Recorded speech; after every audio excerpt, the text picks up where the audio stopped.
이제 약 4개월 후에는 KF-X 시제기가 공개될 예정입니다. 군사기밀 뉴스TV입니다. 현재 순조롭게 조립 중인 시제기 1호기 소식과 2호기도 조립 단계에 들어갔다고 합니다. 오늘은 KF-X 전투기 생산의 조립 오차 제로로 만들어주는 공체 자동 결합 시스템에 대해서 소개해보고자 합니다. 이런 전투기 생산 자동화 시스템은 록히드 마틴이 F-35 생산 과정에서 사용하여 널리 알려졌으며 우리나라는 T-50 고등훈련기 생산 때부터 활용했다고 합니다.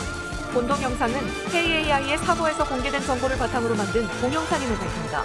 본동 영상에서 원활한 영상 진행을 위해 공체 자동 결합 시스템을 FASS로 표기하며 FASS로 읽겠습니다. 안녕하세요. 군사기밀 뉴스TV입니다. 알람 설정을 하시면 영상 업로드 시 바로 시청하실 수 있습니다. 시청해주셔서 감사합니다. 최종 조립에 돌입하는 항공기의 주요 부품들의 중량은 대단히 무겁습니다. 주로 기수와 중앙동체 그리고 후방동체가 최종 결합하여 온전한 항공기 형상을 이루는데, 이들은 결합하는 것은 사람이 아닌 제로에 가까운 정밀도를 제어하는 FASS가 맞습니다. FASS는 최근 공개된 KF-X 시제기 1호기 조립 동영상의 존재감을 드러냈습니다. 현재 사용되는 FASS는 KAI에서 자체 개발한 공체 자동 결합 시스템입니다.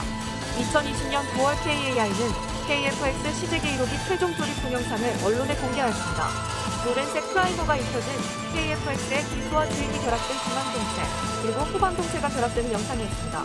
그동안 우호곡절이 많았지만 이 영상 공개로 그동안의 불안감을 불식시켰으며 내부 무장창 공간 확보 부분도 보여 향후 KF-X 전투기가 스텔스 전투기로 나아갈 수 있음을 증명하였습니다. 지난 2015년 12월 말 본격적인 체계 개발에 들어가서 4년 8개월 만에 실체를 드러낸 KF-X 시제기는 총 6대가 2022년까지 제작될 예정이며 다양한 시험 과정을 거쳐 2026년 개발 완료를 목표로 하고 있습니다. 이는 다른 전투기들이 통상 시체기 출시까지 6에서 7년 정도 개발하는 것에 비해 1년 이상 빠른 속도입니다. 그러나 미공군은 6세대 전투기 시제기를 상세 설계부터 시제기, 비행까지 단 1년 만에 성공하였습니다. 이 부분은 소프트웨어 공학과 AI, 빅데이터 시스템 공통화, 디지털화의 승리라고 평가됩니다. 관련 자세한 내용은 지난 동영상 114화 미공군 6세대 전투기 단 1년 만에 시제기 만들다. 그 비밀은 편에서 자세히 분석했으니 참조하시면 좋은 정보 얻어가실 수 있습니다. T-50 생산에 처음 도입된 FASS는 수리온에도 적용되었으며 KF-X가 세 번째 적용되는 3세대 FASS가 됩니다. KF-X 생산 인프라로 생산된 FASS는 2019년부터 설계 및 제작에 들어가 이번 공개된 KF-X CJ6이 조립에 투입되기 전까지 실운전 및 사용자 교육을 실시하였다고 합니다. KF-X용 FASS는 지금까지 노하우를 바탕으로 더욱 발전시킨 모델이라고 합니다.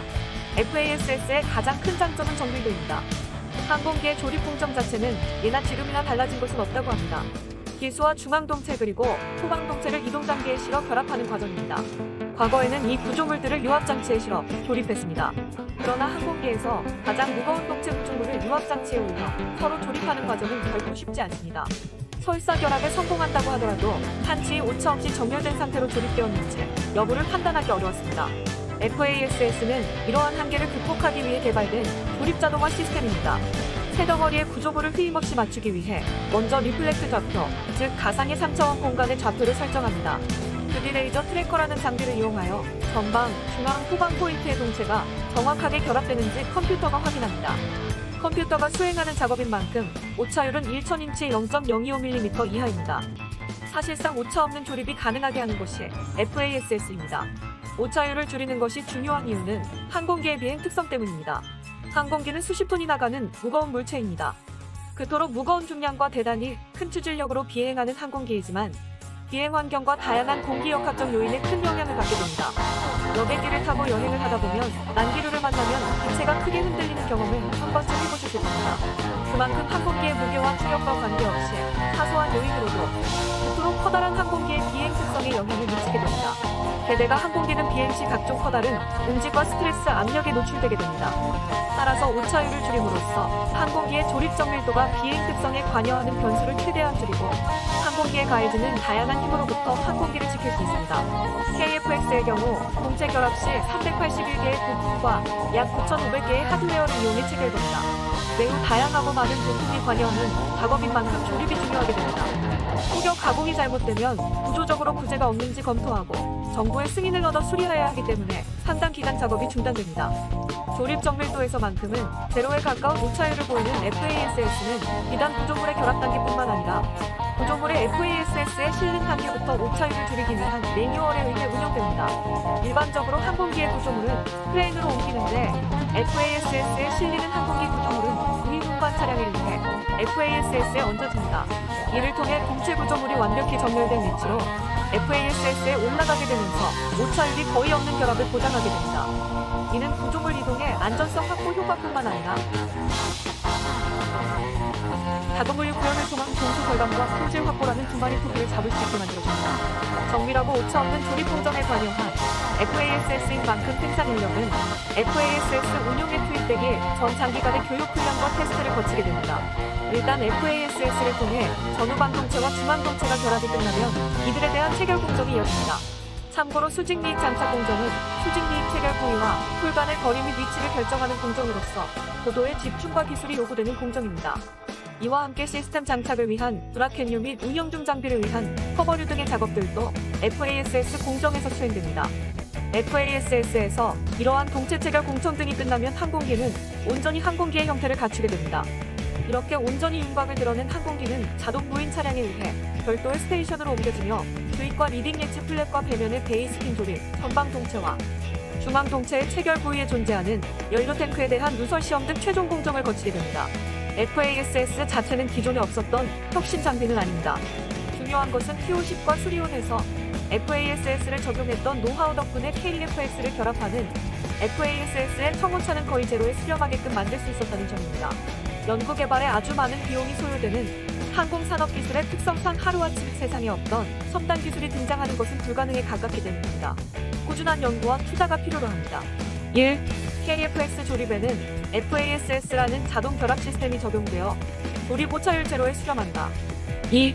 FASS 적용을 통해 조립의 정확성 향상과 분류 자동화, 공수 절감 실현이 가능해졌다. 3. 항공산업은 꾸준한 연구와 투자가 필요하며 그로 인해 쌓인 노하우가 더 좋은 기술을 만든다. 미국 공군이 미국판 KFX 제작을 발표했다. 군사기밀 뉴스TV입니다. 알람 설정을 하시면 영상 업로드 시 바로 시청하실 수 있습니다. 미국에서는 최강의 스텔스 전투기 F-22를 운용하고 있으며 새로운 차세대 스텔스 전투기로 우리나라를 포함해 많은 국가들이 F-35A, B, C를 운용하려 하고 있습니다. 하지만 F-35의 가동률에 문제가 있는 것이 사실이며 까다롭고 비용이 많이 드는 유지 보수 측면 때문에 이 공백을 메워줄 다른 전투기들이 필요한 것이 사실이죠. 이런 대안으로 미국의 전투기들에는 F-15, F-16, F-A-18 등의 기종들이 있고 업그레이드를 거듭하며 F-35의 빈틈을 메워줄 것이 예상되어 왔습니다. 하지만 아무리 뛰어난 전투기라 해도 오래 쓰면 고물된다는 점은 변할 수 없는 진리이죠. 얼마 전 미국에서는 F-16을 대체할 저렴한 4.5세대 또는 5세대 마이너스급의 새로운 전투기 연구에 착수했다고 밝혔는데요.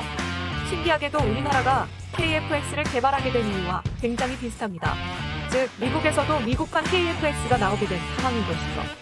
인도네시아가 KFX의 공동 개발에 손을 떼게 될 것이 이렇게 보이는 현 상황에서 미국의 이 같은 발표는 KFX의 앞날에 빛이 되는 걸까요? 독이 되는 걸까요? 우선 미 공군의 발표를 좀 더 자세히 알아보며 생각해 보겠습니다. 얼마 전인 2월 17일 찰스 큐 브라운 주니어 미 공군 참모총장은 F-16을 대체할 새로운 전투기가 필요하다는 발표를 했는데요. 그는 기자들에게 F-22와 F-35에 필적하는 5세대 전투기기는 그리고 차세대 대공무새 전투기 NGAD와 같은 세대 기능이 필요하지만 저가의 전투기를 위한 혼합도 필요하다고 밝혔습니다. 현재 F-35 엔진인 F-135 엔진은 특정 영역에서 더 빨리 고장나는 특성이 있으며 마하 11에서 12 구간에서는 스텔스 코팅이 손실되는 현상도 발생하죠. 여러 가지 이유로 인해 F-35의 가동률은 미국 내에서도 평균 55%를 넘는 수준밖에 되지 않는 것이 문제입니다. 찰스 K 브라운 주니어 미 공군 참모총장은 이에 대한 정비창이나 유지관리 옵션 고려하고 있지만 문제를 해결할 가장 단순한 방법은 F-35를 덜 사용하는 것이라고 했는데요.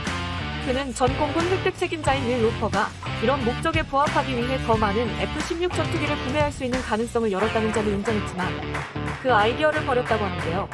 그는 F-16은 개방형 미션 시스템 기능이 부족하고 작전 비행 프로그램 업데이트를 더 드물게 받았다고 말했습니다. 그는 F-16은 1970년대에 설계되었고 4.5세대 혹은 5세대 마이너스 항공기로 불리는 새로운 설계에 더 관심이 있다고 했는데요. 미 공군은 최신 컴퓨터 설계 및 시뮬레이션 3D 프린팅 등의 기술을 적용해 불과 3년 만에 T-7A 훈련기의 시제기를 개발한 바 있습니다. 그리고 6세대 전투기까지도 개발에 착수한 지 불과 1년밖에 지나지 않았는데 시험용 원형이 나오는 등 개발 속도가 혁신적으로 빨라진 상태죠. 이런 점과 그동안 수많은 4.5세대 전투기를 운영해왔을 때 엄청난 경험들을 고려해봤을 때 미국은 굉장히 짧은 시간 안에 자신들이 필요로 하는 새로운 4.5세대 전투기를 개발하고 운영함은 물론 수출까지 할 수 있게 될 가능성이 높아 보입니다. 미국의 새로운 4.5세대 전투기 개발 소식을 놓고 일각에서는 이런 말이 나오기도 합니다. KF-X가 이 현상을 앞서서 미리 내다본 것이다. 미국의 이런 결정으로 인해 다른 나라들도 저렴하고 새로운 4.5세대 전투기가 필요하다는 생각을 할 것이고 그 대안 중 하나가 KF-X에 도입이 될 수 있을 것이다. KF-X처럼 5세대 전투기 형상을 가지고 있는 저피탐성 4.5세대의 새로운 전투기가 미국의 새로운 4.5세대 전투기 개발에 참고가 될 수도 있고 미국이 KF-X에 살짝 관심만 보여도 KF-X의 수출 가능성은 높아질 것이다 하는 의견도 있습니다. 생각해보면 F-35만으로 전투 비행단을 구성할 수 없고 기존의 전투기들이 노후화되어 교체해야 하는 시기에 놓여있는 국가는 우리나라 또한 마찬가지죠. KF-X를 개발하는 데에서 가장 큰 이유이기도 했습니다. 그리고 전 세계에는 이런 고민을 하는 나라가 많이 있습니다. KF-X가 부디 잘 개발되어 수출까지 될 수 있다면 대박이겠지만 반대로 미국의 새로운 4.5세대 전투기 개발 소식 때문에 KF-X의 앞날을 우려하는 의견도 있는데요. 아직 개발되지도 않은 KF-X는 제대로 날기만 해도 대박이다. 수출면에서 보자면 공동 구매하기로 했던 인도네시아가 빠지면 가격이 올라갈 테고 F-16V, F-15EX, FA-18EF 슈퍼로넷, SA-35 라팔 등 쟁쟁한 4.5세대 전투기들과의 경쟁도 만만치 않다. 심지어 F-35조차 가격이 점점 더 내려가고 있는 상황이다. 오랜 실전 경력을 가진 이 전투기들과의 수출 경쟁에서 이기려면 그만큼 더 저렴해야 하는데 안 그래도 이런 상황인데 미국에서 새로운 4.5세대 전투기를 저렴한 가격으로 내놓는다면 KF-X와 정면으로 경쟁하는 기종이 될 것이고 여러 가지 면에서 볼 때 KF-X가 경쟁에서 불리해질까 우려된다 하는 의견도 있습니다. 그래서 KF-X가 경쟁에서 밀리지 않으려면 아직 미정으로 남아있는 KF-X의 블록 3개발을 블록 2 업그레이드 시기에 함께 병행하고 업그레이드를 조기 달성해야 한다는 주장도 보이는데요. 대본부 장착 적용을 빠르게 진행하고 유인 전투기 개발에도 속도를 내서 KF-X와 유무인 팀 전술을 구사할 수 있게 해야 한다는 말도 있는 것 같습니다. 전투기를 수십 년간 만들어왔던 강대국들조차 새로운 전투기를 개발하는 것은 쉽지 않은 일이라는 것을 생각해봤을 때는 만약 수출이 실패한다 해도 우리 공군에 도움된 전투기만 성공적으로 교체해도 박수를 쳐줘야 하는 것 아닐까 하는 생각도 드는데요. 하지만 반대로 생각해보면 현재는 많은 국가에서 새로운 4.5세대 전투기가 필요해지는 시기인데 이 기회를 놓치면 안 되는 걸까 하는 생각도 듭니다. 본 영상은 유튜브 채널 군사기밀 뉴스TV에서 제작하였으며 도움이 되셨다면 좋아요와 구독하기를 눌러주세요. 시청해주셔서 감사합니다. 알람 설정을 하시면 영상 업로드 시 바로 시청하실 수 있습니다. 이제 약 4개월 후에는 KF-X CJ